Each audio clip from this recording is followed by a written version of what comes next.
This is a dry assembly of the 2209 Raketa.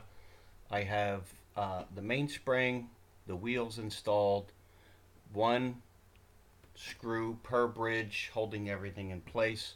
Just want to show how power is delivered to the balance eventually. So power's coming out of the mainspring right here, and it's going to this wheel,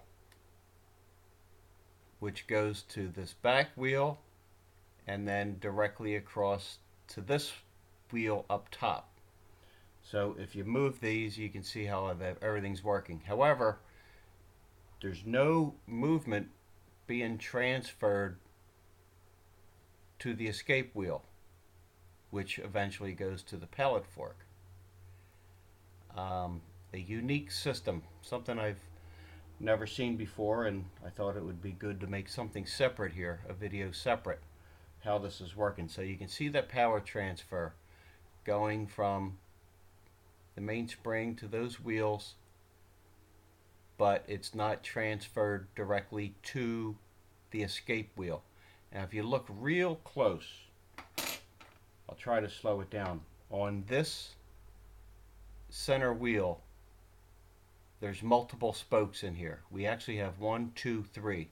There are 3 sets of spokes in there. The top set goes to this wheel.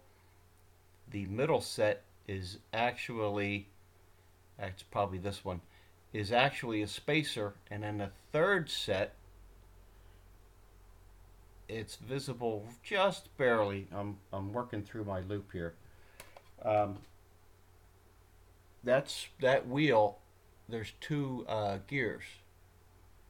That lower gear is floating separate from the top. So here's the top one. I'll move the mainspring. You can see the top one moving. Maybe I can get a better shot this way. Let's tip this up. Maybe that'll work. Let's tip this up.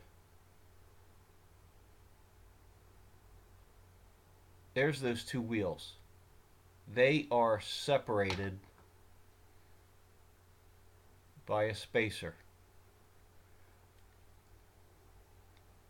Right there is the top. The white part is the spacer, and then the bottom part, the bottom wheel, connects to the rest of the gear train.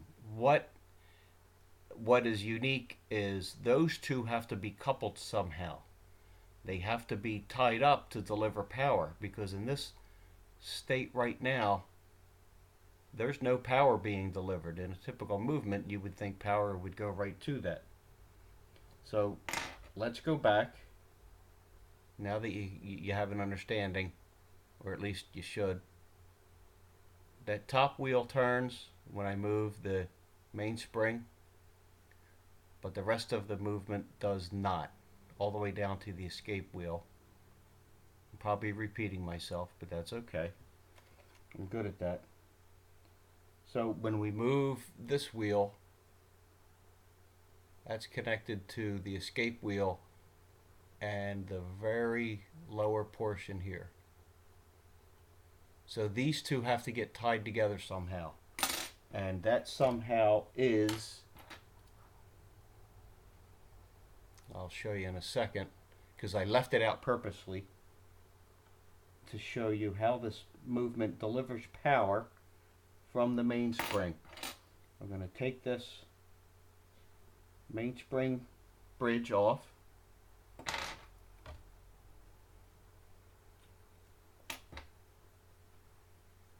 Just to demonstrate what connects those 2. And right in the middle, right there, is our second-hand pinion. Our second-hand pinion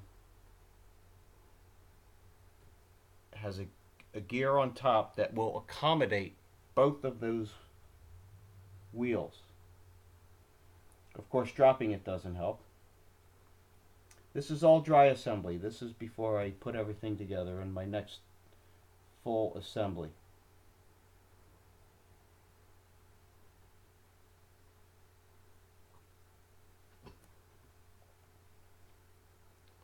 very tiny pinion, and that will connect the upper and lower portion of that wheel, so as power is delivered, it eventually ends up at the escape wheel pallet fork balance.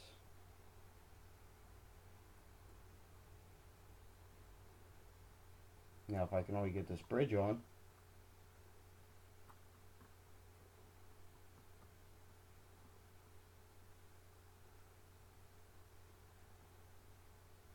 I think it's on.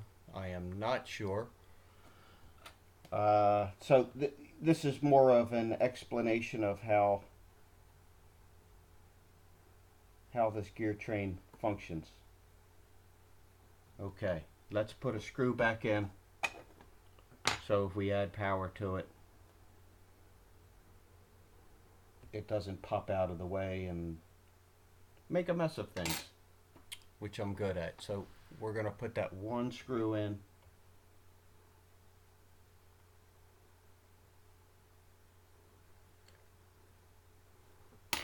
Again, this is a dry assembly. So now we have mainspring barrel coming to this wheel, to this wheel, to this wheel. The pinion, you can barely see it in there. The pinion, if I do a real good focus, that pinion right under this bridge here, that pinion, you can see how tall it is. That pinion right there is coupling these two wheels together, and because of that pinion, it will continue to deliver power to the escape wheel. So now that that's installed,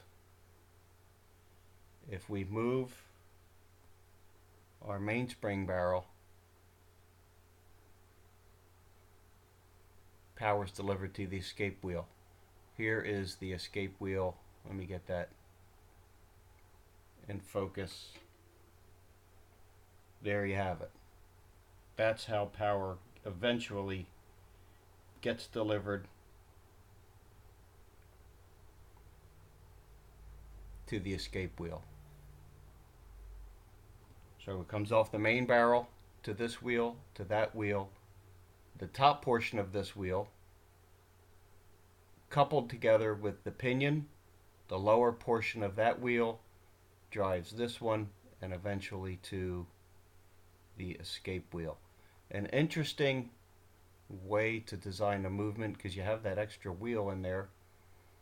Don't ask me what they're called, but you can see how putting the power in right here, how everything's working together. So far everything looks good, no parts are broken. It's just a matter of final assembly, lubrication, which I'm going to do tomorrow, hopefully, if I don't get tied up.